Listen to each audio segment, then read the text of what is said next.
In this era of grave spiritual crisis, it is not enough to simply know about your Catholic faith. That is why we need a Catholic toolbox to equip us with the practical skills necessary to live our Catholic faith to reach our ultimate goal, which is heaven for all eternity.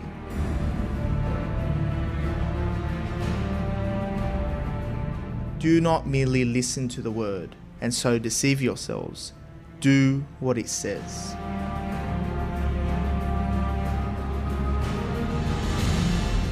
Join us every Tuesday night at 8 p.m. for the Catholic Toolbox as we hand you the tools to go forth, live the faith, and change our modern world today. Live on the Voice of Charity.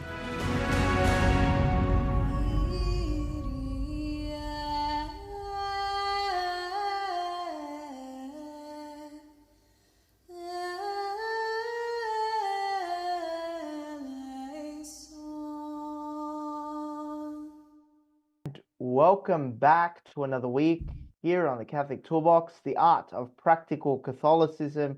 I'm your host and founder, George Manassa, here as we equip you with practical tools to live your faith in our modern world of today. And this week, we welcome back dynamic Deacon Harold Burke-Sivers back here on the show. Welcome back, Deacon. Thank you, George. It's great to be back with you. I always enjoy our time together. It's always great. And you recently finished a pilgrimage. You were overseas, right? Yes, I was in Austria, Germany, and Switzerland on pilgrimage, and it was a wonderful, wonderful experience. It's because I've been to Austria and Germany before, but not to Switzerland. So that was it's actually the highlight for me in Switzerland was Iceland. It's the site of probably the greatest apparition in the history of the church. And so Wow. few people, so few people know about it. But so quickly in a nutshell, what it is Saint Meinrad, who was a Benedictine, lived as a hermit in the woods, and he received uh, a premonition from the Lord that he was going to die after he said mass on a particular day. So he prepared himself for death. He said mass, and these robbers showed up thinking that he was, was hiding treasures from the church, and so they killed him.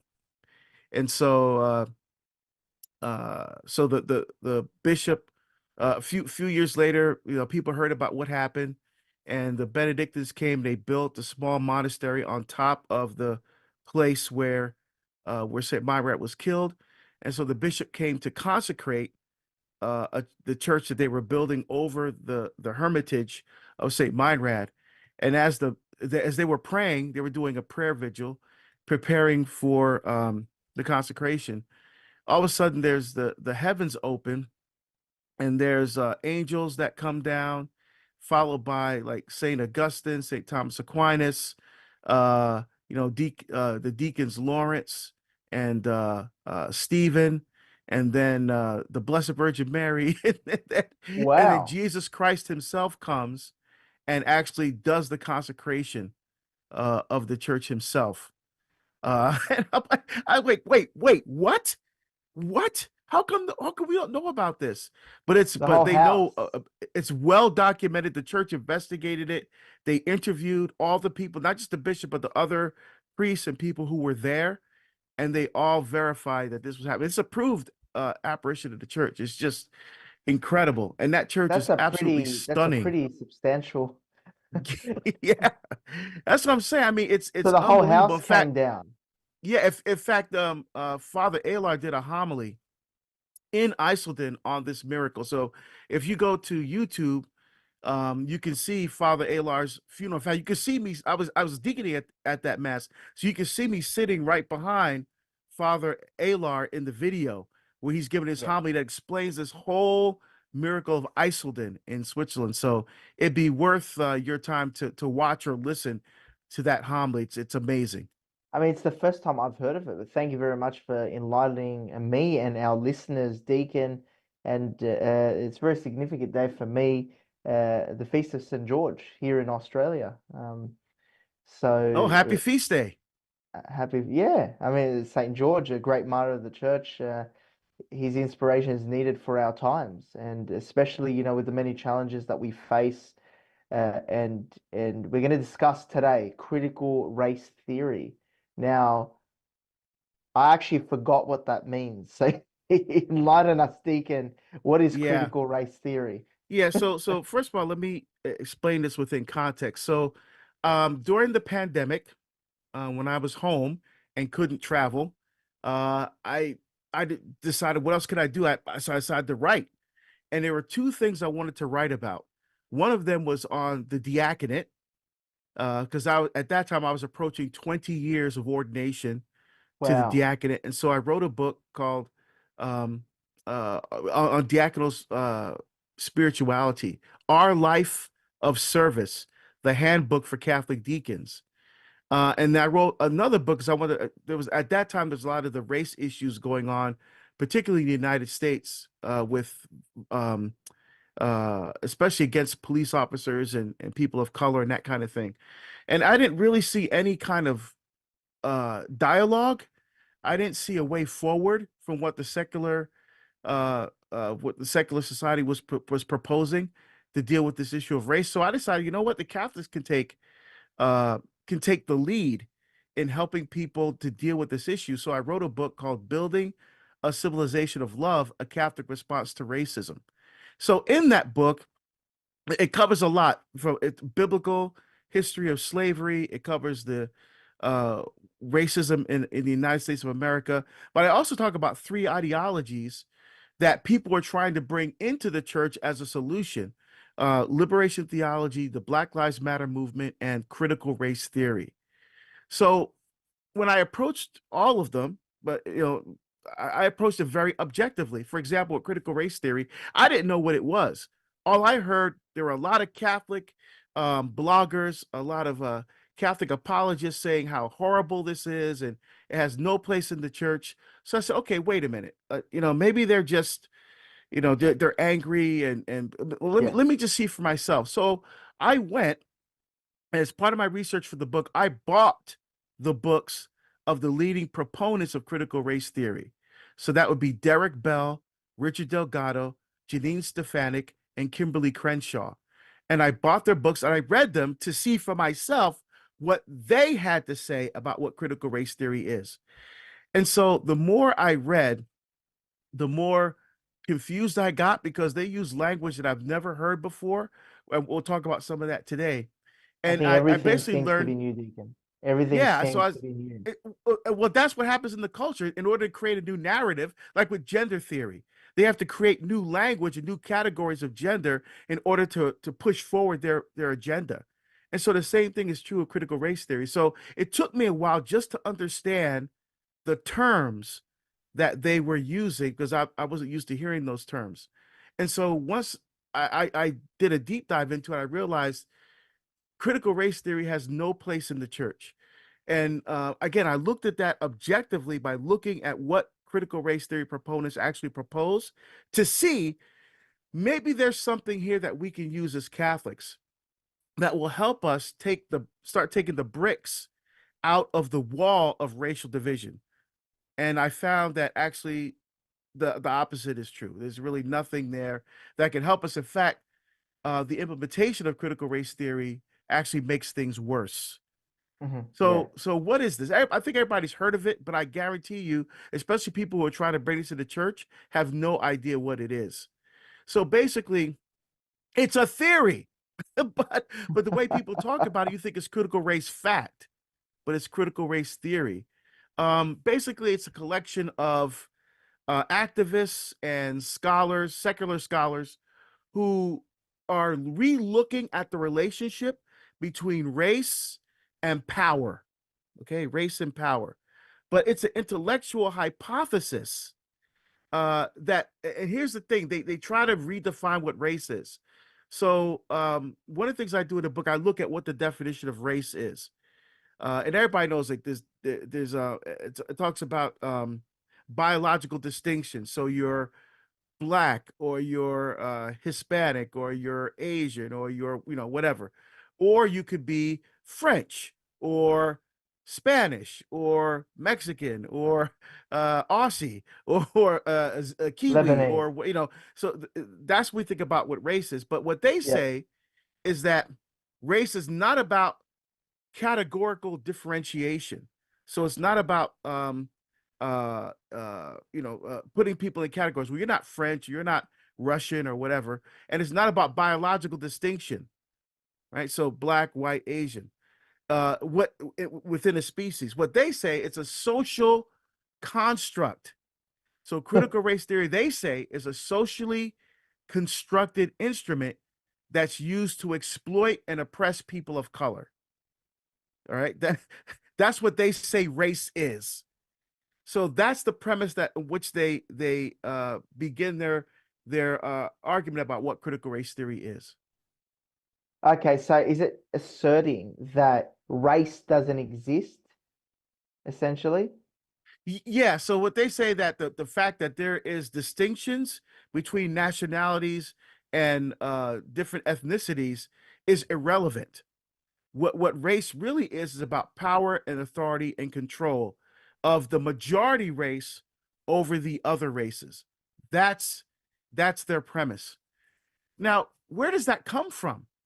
So one of the things I do in the book, and I really try to be careful to break this down because it's very complicated origins, but to simplify it, critical race theory comes from, it's definitely influenced by socialism and Marx.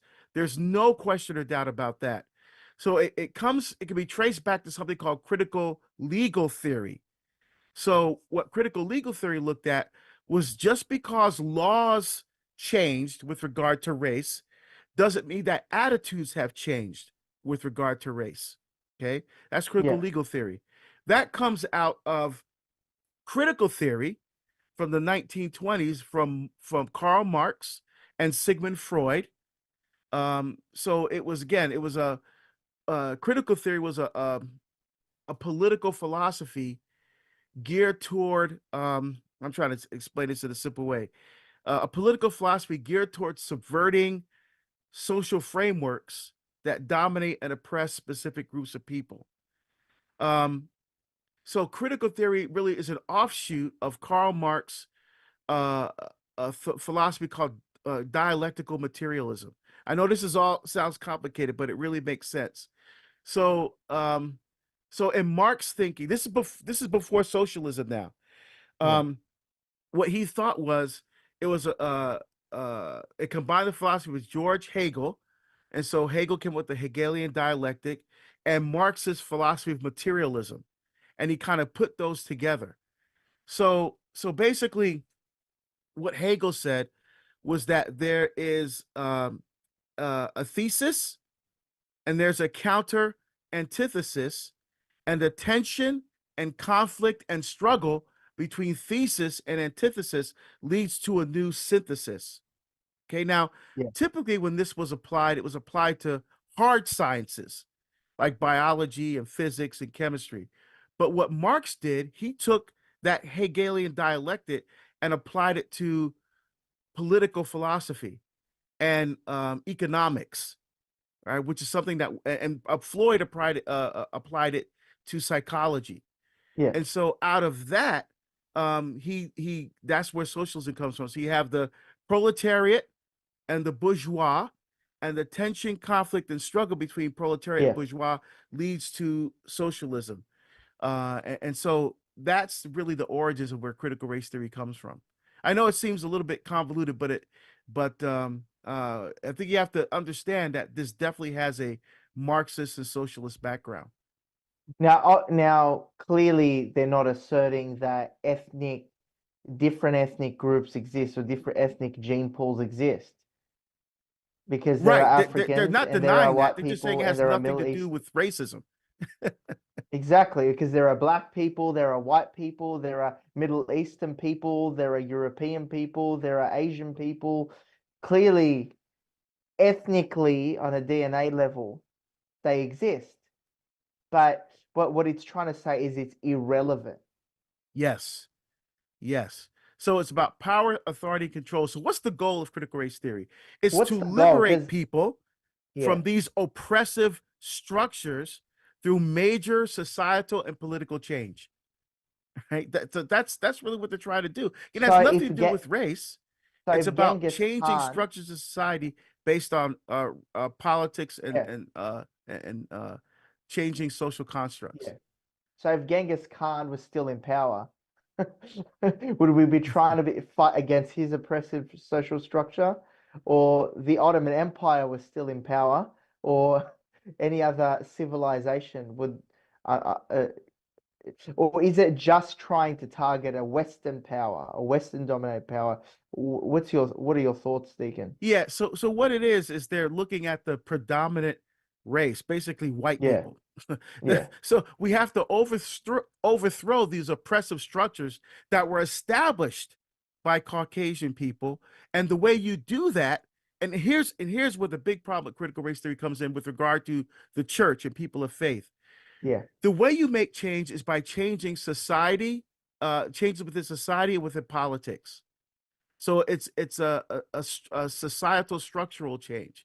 It's a social construction, and the way you do that is by utilizing conflict, struggle, and discord as sources of cultural revolution.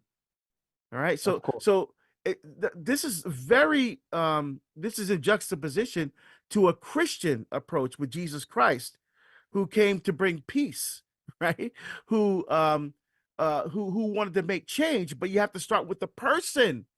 You have to start with the person, and once you change the person, then you can change the structure of society. Jesus didn't come to save structures. Jesus came to save people, and that fact is completely ignored through critical race theory. So they don't envision interracial collaboration as an anticipated outcome, but they actually foster the expansion of racial division as a way of progress and advancement. So it really is pretty insidious and something again that we cannot accept as Catholics. And there's basically five basic tenets of critical race theory, which we can talk about those. Because I mean, this is all very new, even trying to get my head around it. So, is Yeah. it just trying to describe the fact that we as sinful human beings have made mistakes in the past with colonialism and with racism? And look, today prejudices still exist. They still do exist. We can all have racial prejudices or preconceived notions. So they're just trying to capitalize on that and for some other cause, essentially. That's just the way I see it, is it? Yeah, so their idea of change is not about they realize there's these issues going on in the culture, and the way they want to move change forward is not by changing the person, but changing the structures and the framework within society upon which the oppression is based in their mind. So you have to start with the structures in order to change people. And the Catholic faith says, no, we have to change people in order to change the structure. You see, so it's completely backwards from a Catholic approach to dealing with the issues of race. And what happens if we change the structure to another oppressive regime of a particular race of people? We'll see, and that's just the point. You make a very good point there, George, because you're just exchanging one form of oppression for another, right? But their idea is that this will create equality by breaking down these structures. Somehow it equate equality. Well, no, it won't, because who's going to be in charge then? The government, Exactly. right? So I mean, again, it's I find Western democracy to probably be at least nothing's perfect in this world, but at least Western democracy probably is the best, in my opinion, in the opinion of many people, the best place where at least we can all have an equal say. Don't yeah, we have different? absolutely. And Yeah, St. John Paul II thought so as well when he wrote about this in his social encyclicals. He talked about, again, not perfect. Why? Because you have human beings who will take advantage of the situation, and there's sin in the world. We're still dealing with the effects of original sin. There's greed, there's avarice, there's manipulation, there's all kinds of things because money, when money is and power is very attractive, and so sometimes people will use those to exploit others. That's true. But the way to change that from a Catholic perspective is to do what Jesus did and start to change hearts and start to Exactly. change minds in order to change structures. And that's really the problem with critical race theory. For example, George, like I said, there's five basic tenets. The first tenet says that racism is ordinary. It's the ordinary condition of humanity. It's not an aberration. So to quote them, they say that um, racism is a given both within human nature and within culture. And that's why it's the normal experience of most people of color. So, in other words, George, that says that this assumes that the evil of racism is part of human nature. Whoa, hold on. That's a complete contradiction of what we believe as Catholics, especially in Scripture. Remember, in Genesis, it says that God saw everything that He had made, and behold, it was good. And when He created humanity, He says it was very good. Right? So God created us good from the beginning. So we're not by nature intrinsically racist by nature, which is what critical race theory says. So, to my logic, if we're all racist by nature, then what's the point of this movement? Because you're just going to have more racist people ruling over whoever takes over. We're all racist, and just Well, see, and that's their point. It doesn't make sense. That's why we can't utilize this as Catholics. You're exchanging one for the other. Um, and, I'm and not and what's the racist. right? See, that's it. But they will say you are because you're white by nature. You are racist. You are inherently racist by nature. It, that why can't we accept that as Catholics? First of all, it's a violation of the natural moral law. It disavows the critical race theory disavows the existence of the natural moral law and surmises that racism is the default setting for human nature and society. So it has nothing to do with the possibility of God and of His divine wisdom working in the soul that elicits a free cooperation with His will through the implementation of positive human laws, which flows from the natural moral law. So that's the first thing. And the second thing, why? Because God desires us. He says we're made in His image and likeness, and so is inviting us into a relationship of intimate, personal, loving, and life-giving communion. The problem is our first parents chose themselves and their will over God's will. And so CRT is not only a violation of natural moral law, it's also a negation of original sin as well. And we absolutely cannot accept that. So for us, we'd say that racism is an aberration because it's the result of sin that came into the Exactly. world. That's why we Exactly. have the problems. It's not because it's innate, it's because of the effects of sin. So it's basically racism is discrimination, racially profiling people and discriminating against them. It's different to when you speak about prejudice. Is that correct, Deacon? Yes. Yeah. So we have to What's the make difference distinctions between here. racial prejudice for our listeners and racism itself?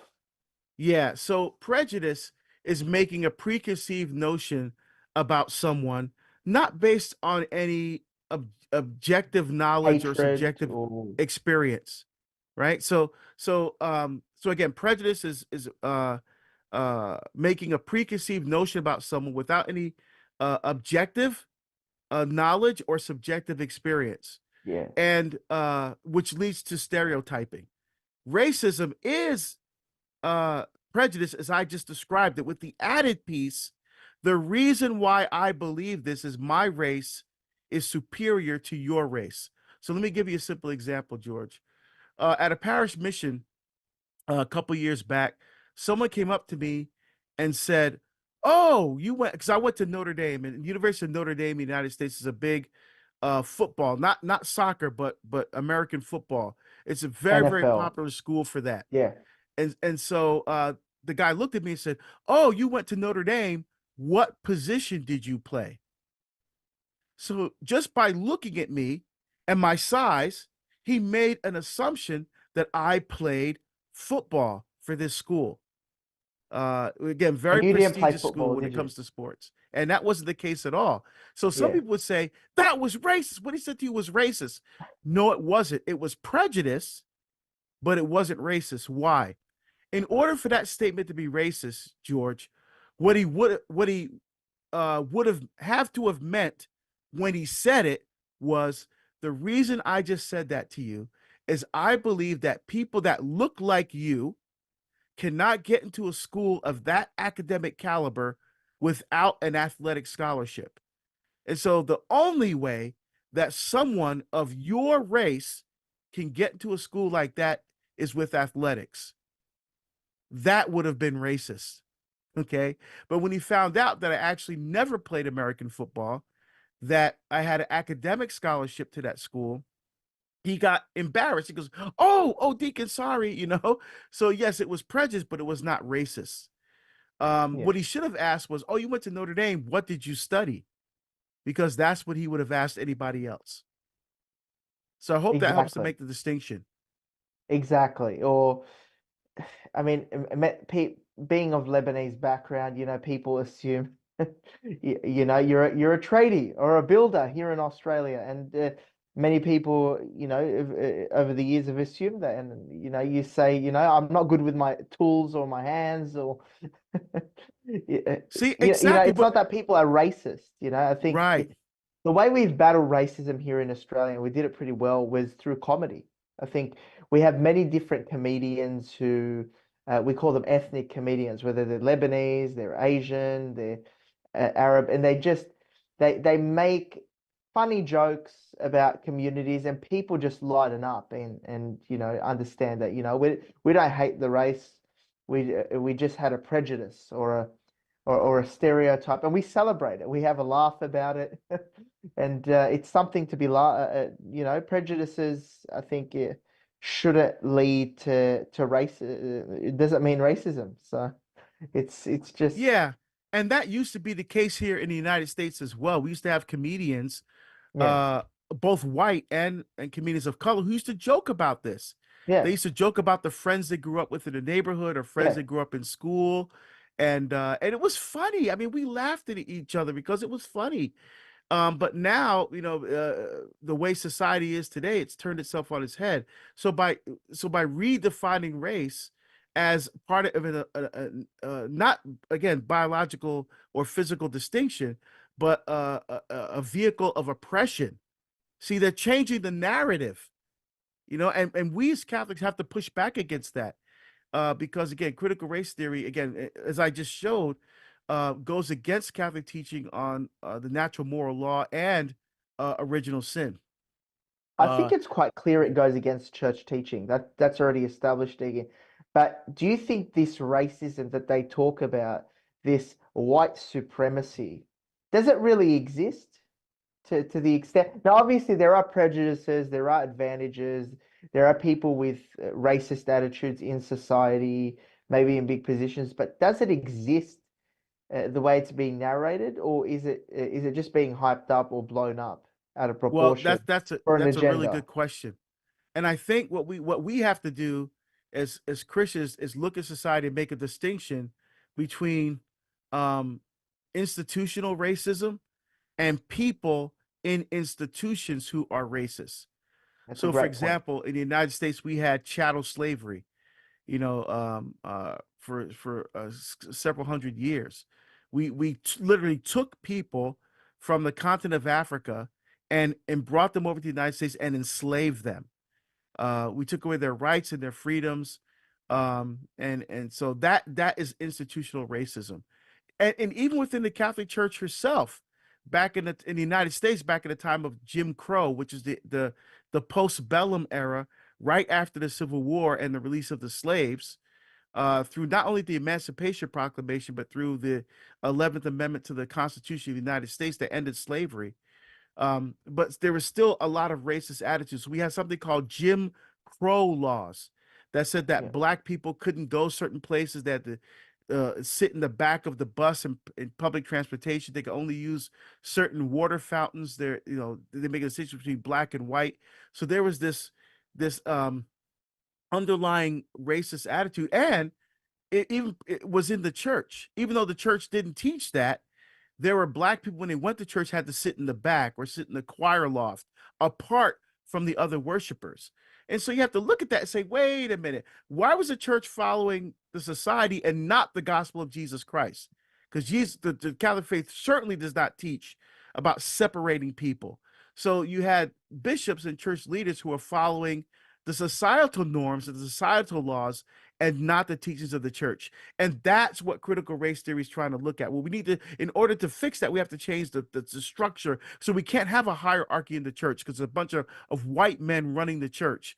And that's why we're having the problems we're seeing in the church right now. So we have to change the hierarchy of the church. See, that's what they're thinking would be like critical race theory, applying it to the church.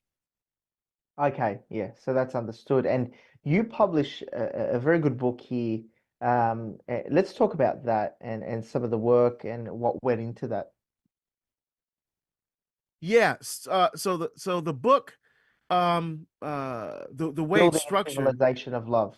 yeah, building a civilization of love. So That's the way just the right book is behind you. structured, Yeah. yeah, yeah, that's right. Yeah. So what I want to do first is look at race and racism versus prejudice, which we talked about. So I Yeah. expand on that within the book.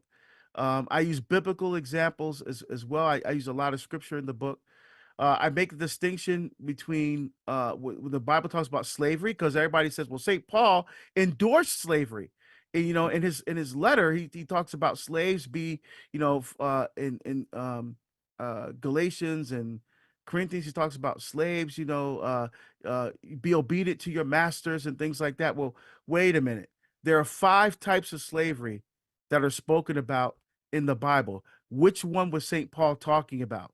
Because he couldn't be talking about chattel slavery, because it's very, very clear in the book of Leviticus that God absolutely forbid the Israelites to engage in any type of chattel slavery whatsoever. Why? Because it says, you were once slaves yourselves in Egypt. Therefore, you will not do that to anyone else. That's very clear. So St. Paul, as he says as himself, that he was one of the most prodigious followers of the Jewish law.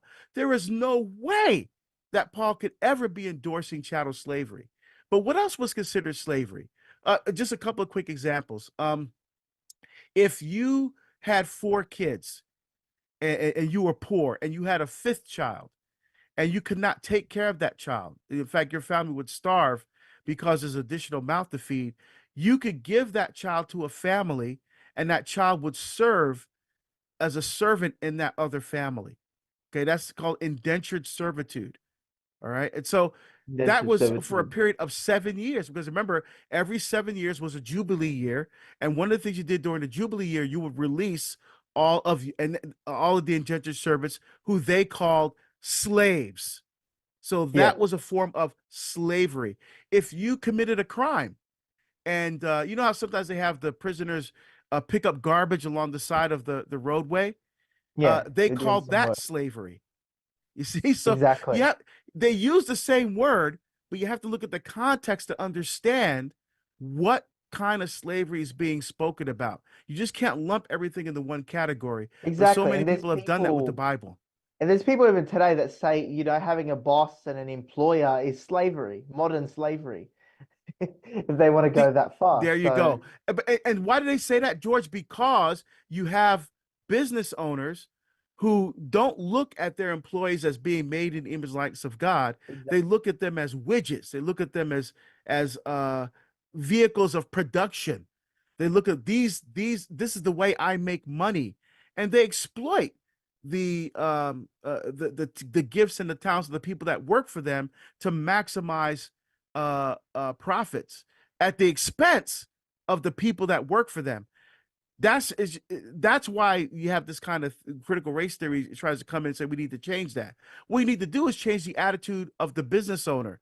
You have to understand that these people are human beings. Their families are relying on the business that I'm providing for their sustenance and for their livelihood and for their well-being. So I need to do everything I can as a business owner to create an environment where it's safe, where it's productive, where they're making enough money to be able to take care of those families. I Yeah, mean, that's exactly. the kind of thinking that we need It to. becomes a servant attitude. So even though you are the head of the Yes, company, you are the business owner, you're there to serve your staff, obviously serve your clients, and then to serve your staff who can then serve your clients. It's all about people serving one another. That's the way to think about it. But it's beautiful how you make that distinction between the term slavery, whether it was full-on slavery, like the Egyptians with the Israelites, controlling someone's entire life and no rights and losing their freedoms, to servitude slavery, where you live with somebody and help out. Um, I think it needs to be made, because even in the Old Testament, on the Sabbath, it said that neither of your slaves are to work on the Sabbath as well. So because they had that's that rights. kind of slavery. Yes, Exactly. that those indentured servitudes, again, the slaves had Yeah. rights that had to be respected. In fact, the book Leviticus talks about the slave, the owner, right, being punished because of the mistreatment of his slaves. Right. And there was a Jewish scholar in particular called Maimonides, Yeah. who I quote extensively with regard to this, because he really got into the Jewish understanding of slavery and how they were supposed to be treated. And so I think it's definitely a wake up call, right? And so again, we talk about, so that's those would be examples, George, of institutional racism. But yet there are people in institutions who are racist. So there's some institutions, for example, the police. Everybody says the police are a bunch of racists. No, they're not, but yet there are people in the police who are racist. But that doesn't make the whole institution racist, because there are people in the institutions who are racist, right? So for example, let's take the banking Lest industry. we become racist against the people in the police force Right, because they, they ourselves. they they have the whole blanket that every single person is racist. And I guarantee Exactly. you, when I was working in law enforcement, I definitely was not racist. I Yeah. treated every single person with the dignity and respect that they deserve. But there were some officers who were racist, who believed that they were superior, and they would use their authority to not oppress, but to manipulate a particular situation because of the person was a different color than they were. So Yeah. so that exists in every institution. It exists in banking. It exists in um, a multitude of different institutions. But the institutions themselves are not racist. They have laws Yeah. that protect people, but there are people, individuals within those institutions who are racist. See, so we have to make that distinction as well. And let's add this: there are different people of different races who are racist to different people of different races. Yes. That just exists. That's just humanity. Yes. Like for example, in India, you have this caste system, right? Even though Exactly. they're the same race, and because you have a different class than someone else, you see yourself as superior to them. You Yeah. know, that's no, that's not the way. Again, well, that's just our culture, that's society, and that may be true, but it's not the gospel of Jesus Christ. Exactly. That's Yeah. my Yeah. point, and that's where Exactly. critical race theory fails. It Yeah. fails to make these distinctions that we're making today, George. Absolutely. Absolutely. So you wrote this beautiful book. How did this book come to be? How did it start? Let's talk about the origins of the book. Yeah, like I mentioned before, I wrote it during the pandemic, Yeah. where there was a lot of racial tension going on in the United States, and I saw a lot of people talking about this issue, but they were yelling and screaming at each other, pointing fingers and accusation, but no one was talking about a way forward. Okay, we've identified that we have a significant issue here. We have a big problem here. How are we going to deal with this? And I didn't see anything that really would really help move the discussion forward. So I said, let me approach this from a Catholic perspective. How would we as Catholics deal with this issue of race? How would we do that? How can we do that? And so that's how the book came about. And again, I talk about uh, the difference between racism, prejudice. I talk about the biblical understanding, as we just talked about, of what slavery is. I talked about the institution of slavery and the response of the church in the United States and from the Vatican, by the way. Pope Yeah. after pope after pope strongly condemned slavery. So I document all. It was very well documented, the book. And then I talk about critical race theory, the Black Lives Matter movement, and liberation theology as three institutions that people are trying to bring into the church that actually don't belong there, that don't make the racial situation better. It actually makes it worse. And then the last part of the book, George, I talk about what are like the practical Catholicism, right? What are some things we could actually do as Catholics to really deal with this issue of race So you give in us the a practical tools. substantive way? You give us the practical tools in the book on how to fight racism and how to make a better society. And and, and let's go into the three practical tools. What are some practical tools that we can draw from this book and from this episode for people to take action? I know there's many people listening here today that are sick of this racial idea, these prejudices. They're sick of actual racism and they're sick of the commentary on racism that everything's racist. How do we effectively take action? What are some practical tools for our listeners today to make change in their workplace, family, in their environment, in their society, within the church even? Yeah, so I think the first thing is understanding what the issues are. So don't just accept what people say. Well, critical race theory is something that's good, and we should bring it into the life of the church because it will help. It doesn't help. And I've documented that clearly in the book. So learn about what these things are. Don't just take it on face value. Right. So the more you understand what this really is and what it's really about, that you can have an intelligent discussion with somebody who disagrees with you about what critical race theory is and how it works in the life of the church, because it really doesn't belong there at all. There are teachers trying to bring this into the schools. Again, all these people who are trying to bring this kind of thinking into the church, they really don't understand what critical race theory actually is, which is why I wrote that section of the book. So that's one. Really learn, get the book, and really learn about what critical race theory is. Second, you have to see the way to really deal with this issue is to begin to see the image and likeness of God in the person standing in front of you. You have to start with that, because when I look at you, George, I don't want to see Lebanese Aussie. The first thing I want to see is what God sees when he looks at you, George.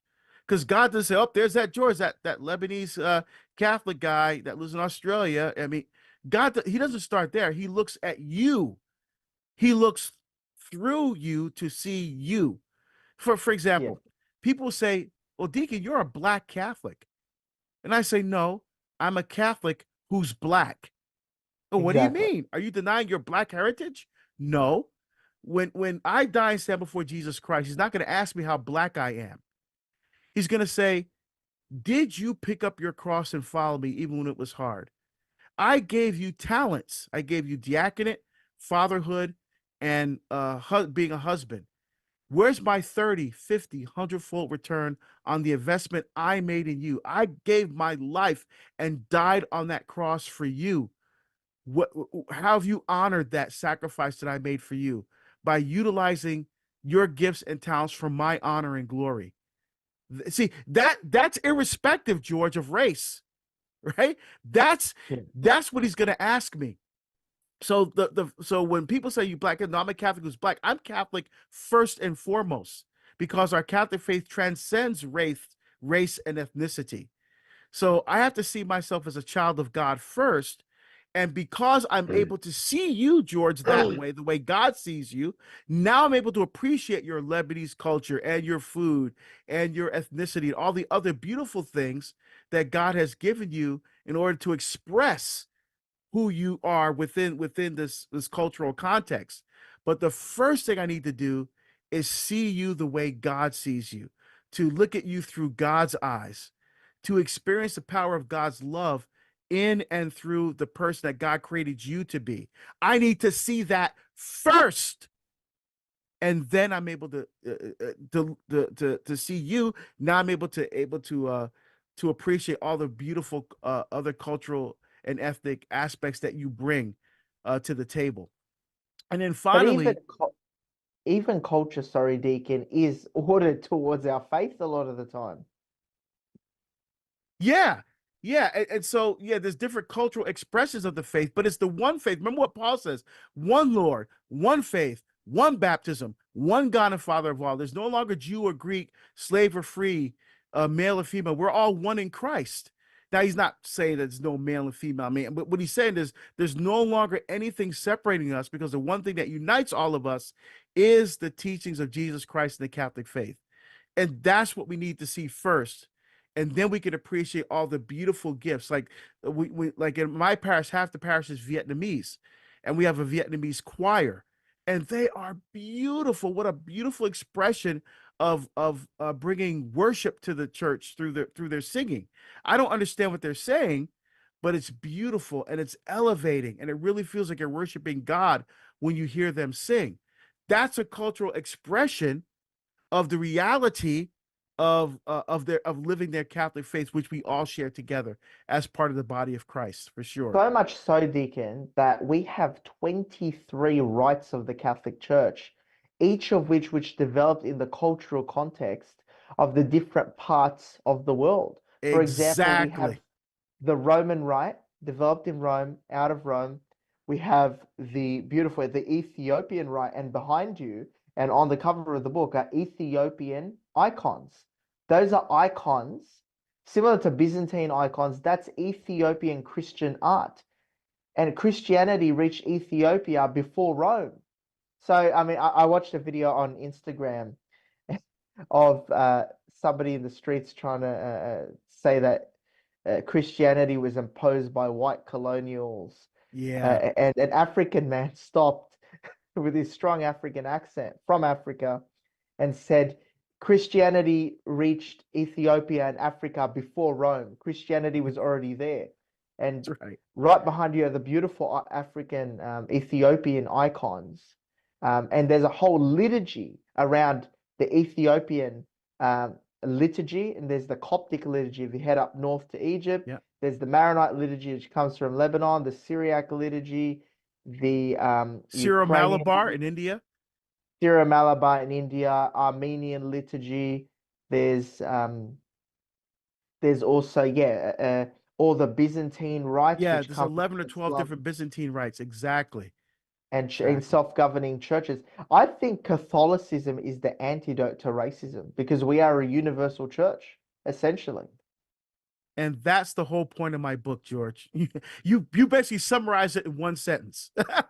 And that's exactly the point that I'm making, that we as Catholics can take the lead in truly dealing with this issue of racism.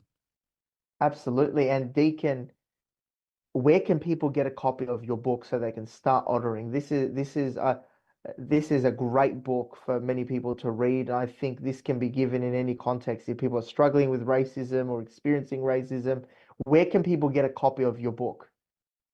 Well, I'm not sure where in Australia they can get it, but I'd hope that the Catholic bookstores would carry it. But short of that, going to Amazon or going to the Yeah. Ignatius Press website and order the book that way would be the two best ways So of go to getting it. Ignatius Press and find the book Building a Civilization of Love by dynamic Deacon Harold Burke-Sivers.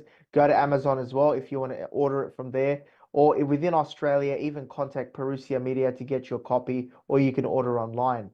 So, Deacon, what's your final word of inspiration for so many people that may be tackling this issue in their workplaces, in their families, even within the church? It plagues us when it enters the smoke of Satan, the smoke enters the church and it creates this division and fosters division.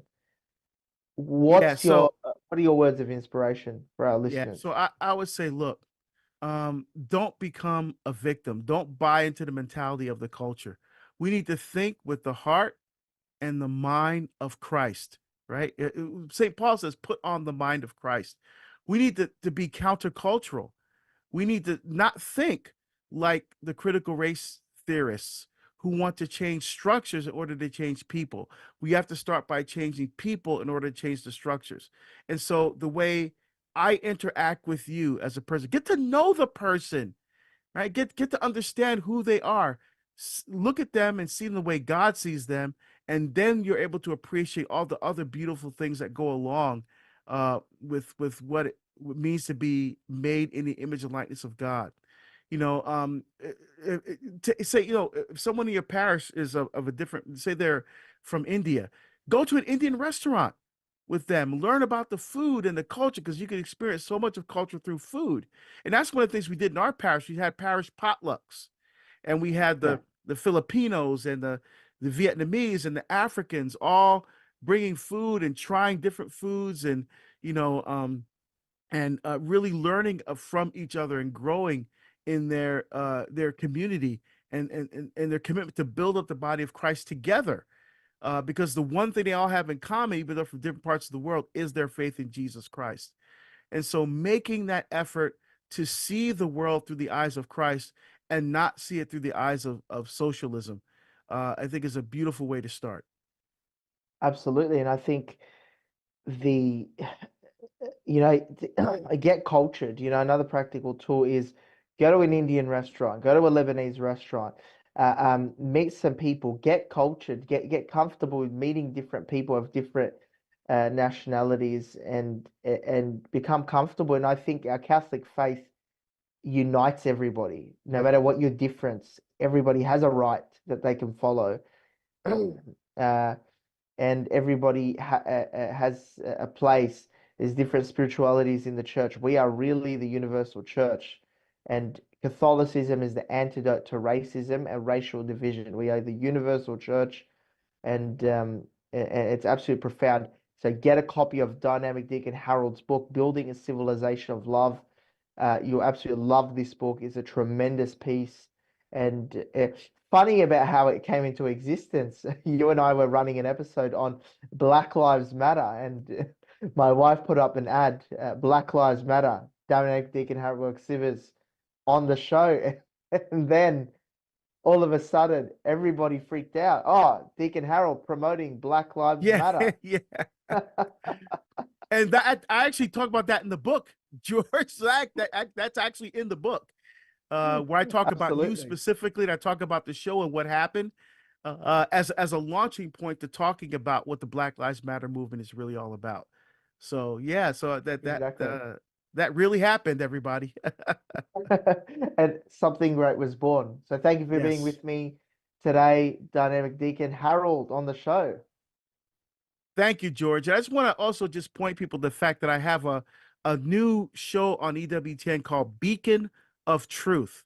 And if you got the EWTN radio, you know, the app, or if you have a Catholic radio there, take a listen to the show. You know, I've been really enjoying doing it. And it's every day, Monday to Friday. Again, it's called Beacon of Truth on the EWTN Global Catholic Radio Network. So thank you for tuning into the Catholic Toolbox. Don't forget to subscribe wherever you get your podcasts, and find us on The Catholic Toolbox. That is The Catholic Toolbox. And go to our website, thecatholictoolboxshow.com. And make sure you follow us on every platform, Facebook, Instagram, YouTube, every single social media platform. Thank you for tuning into the Catholic Toolbox, the art of practical Catholicism. I'm your host and founder, George Manassa. Until next week, God bless, take care, and take action.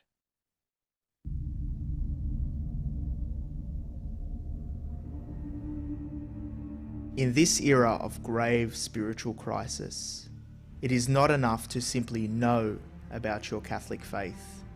That is why we need a Catholic toolbox to equip us with the practical skills necessary to live our Catholic faith to reach our ultimate goal, which is heaven for all eternity.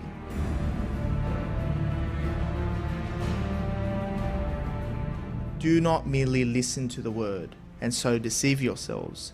Do what it says.